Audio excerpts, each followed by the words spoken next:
My name is Jonathan Kay. I'm the Canadian editor for Quillette.com, a podcaster, a book author, and many people in the Twitter community have described me as a professional shit disturber.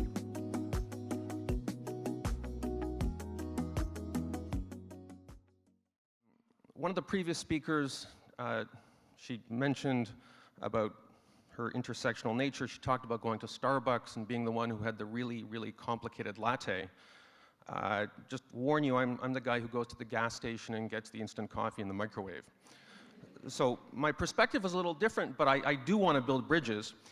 My subject is political correctness, and I think when people look at someone like me, they assume that I'm going to start my presentation by going through a long, angry list of recent episodes and controversies, people who got shut up or were censored or were mobbed in some way. But I don't want to recite that list of controversies because I think most people in this room already know the episodes I'm talking about. They're pretty well covered in the news. I also want to make sure that when people watch this video on YouTube, which I hope they do in coming years, they find it relevant in a way that goes past recent headlines. Because the problem of political correctness that I'm talking about is a problem that is ageless. It's a problem that goes back, in fact, to ancient times. Since people have been using words, they have been using those words to shut down people who are using words that they don't like. Some of the foundational and most violent disputes in Islam and Judaism and Christianity involve people trying to dictate what language other people use, what language they use for God or for prayer or for believers or for heretics. And many of those discussions that were had, many of those arguments and controversies essentially followed the same politically correct pattern that now dictates the arguments we have over land acknowledgements and hashtags and everything else that informs our arguments about this subject. I also want to acknowledge the fact that political correctness is a bipartisan phenomenon. We typically talk about it these days as a problem on the left, but you also see it on the right side of the political spectrum. If you go on a right-wing Facebook group and you say something nasty about Donald Trump, I can guarantee you, you will see a politically correct reaction from your audience, even if they don't call it political correctness. I'd also like to acknowledge that even though political correctness has a negative connotation, it starts out with good intentions.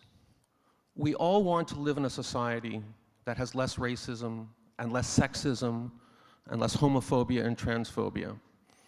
The problem isn't with bad intentions behind political correctness. The problem is human nature. Human beings love power. They love the power to shut up other people, and they will leverage any rule, any law, any standard to attain that power. And that's how political correctness affects our society. It's not just that we can't say a limited range of things. We can't resonate with other people on any subject we want, to take the subject of today's event. We become more passive-aggressive. We become more aggressive. We become more passive-aggressive because we are encouraged to feel more pain, more emotional discomfort when other people say things that we disagree with. Then we become more aggressive because we weaponize that pain that we feel. We mob people on social media. We attack people. Now, it used to be political correctness in the old days. When I was younger, when I was at college, you had to use an intermediary. You had to go through government, or you had to go through a human rights tribunal to shut somebody down. That's not the case anymore. You can go directly to Facebook or to Twitter. This is one of the ways that political correctness has changed. You know, when I was younger, the dominant metaphor was Big Brother from George Orwell's novel 1984. But that model doesn't exist anymore. The idea of a single authoritarian power shutting people down. These days, people crowdsource their censorship. The telescreen that existed on the wall in the novel 1984, that telescreen is now in our hands. That's how we censor people. We don't depend on Big Brother. We have become Big Brother. Now, some people may say, well, that's fine. You may call it Big Brother, you may call it political correctness, but it's about calling people out on racism and sexism online, and surely that's a good thing. The problem is that the people who suffer most are the smallest fish in the ocean. They're the people who don't have any power. They're the people who get called out. The big players, on the other hand, someone like, for instance, Jordan Peterson, he doesn't get called out, or if he does, he has the power to overcome it. Jordan Peterson, of course, is a tenured University of Toronto professor at the school where we're having this event. He says politically correct things all the time, politically incorrect things all the time. But he doesn't suffer much for it. In fact, his last book sold, I think, 2 million copies, because he has the power to fight back. Political correctness targets people who can't fight back. And this plays out institutionally as well. I have experience in journalism on the left and on the right. I worked for a progressive liberal magazine, and I also worked for a conservative newspaper. It was at the left-wing liberal magazine that I saw political correctness was the most acute. That's because of the crowdsourced nature of political correctness these days. It's the people within your own networks who hurt you. So if you're a conservative, it actually doesn't hurt you that much. If you're a conservative, the people in your networks don't mind if you say politically incorrect things. In fact, they're cheerleading you. When I worked at that conservative newspaper, my most popular columns were the ones denouncing political correctness. When I went to that left-wing magazine, as I said, despite the fact that the actual substance of what I was publishing, what I was saying, was progressive stuff, the people I worked with were terrified of saying the wrong thing. That's because the people in their social networks were the enforcers of politically correct orthodoxy. This is what's different from the old days. In the old days, you ran afoul of a central authority. These days, you run afoul of your friends, your colleagues, your relatives. People who have the same opinions as you and who monitor everything you say closely. Some of the smartest people I worked with in my career were at that left-wing progressive magazine. But they were people who were scared to say what they wanted to say, because they thought that they were always one hashtag or one syllable, one pronoun, one mistake away from a career-ending utterance. And so they kept their mouths shut.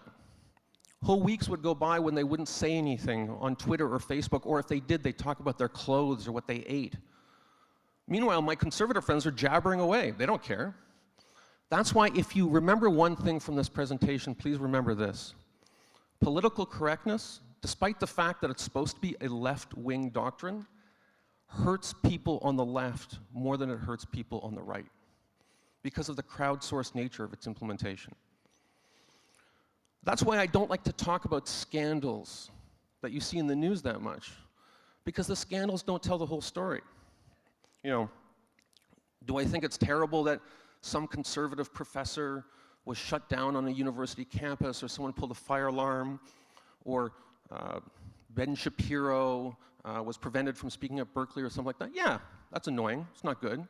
But the real scandal isn't those isolated scandals. The real scandal is everything you don't hear about, because people don't speak their mind, because they're scared. And so no one notices because no one says anything. And as I say, that hurts people on the left more than it hurts people on the right.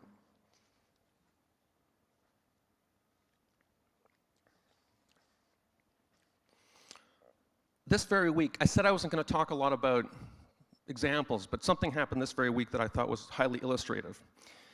It involved the children's and young adult author named Ellen O. And I could not think of a more impeccably diverse, multicultural ally and advocate, and is known in the world of young adult fiction for her advocacy of diversity, and even started an organization called We Need More Diverse Books. She went on Twitter earlier this week and started calling out people, said people of color can be racist too, which is true. And we need people of color to be more rigorous about their messaging because a lot of them are tone deaf. Mistake. You can imagine how people responded. They say, tone deaf? That's insulting. A few hours later, she gets back on Twitter and says, oh, I'm so sorry. I'm so sorry. I offended people by saying the word deaf. And then at the end, she apologizes. She says, thank you for pointing out my mistake and making me a better person, or words to that effect. By the way, this is how you can always tell if you're in the midst of a politically correct cult. If people end by thanking their tormentors for pointing out how horrible they are, you know, when the witches thank the witch hunters, that's when you know that you're in a cult. And this is a serious problem. And as I say, it's limiting the range of opinions people hear. And in fact, it attacks the very premise of this event we're having, the idea of resonance. Resonance works great when you're on the same wavelength with somebody. When somebody's on a different wavelength, the concept of resonance, both in physics and in society, it becomes more complicated. And you need a robust society, a robust commitment to freedom of speech so that people who have different wavelengths can communicate with each other and don't shut each other down.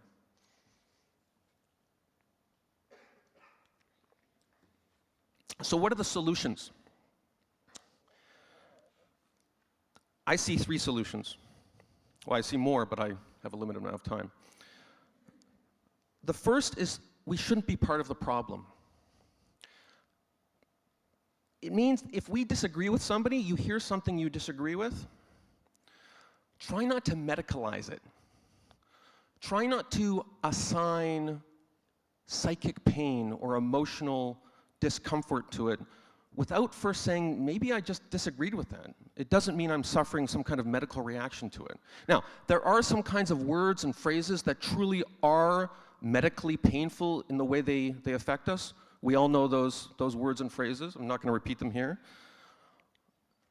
In those cases, it's fine to say, those words hurt me, because some words really do hurt. I get that.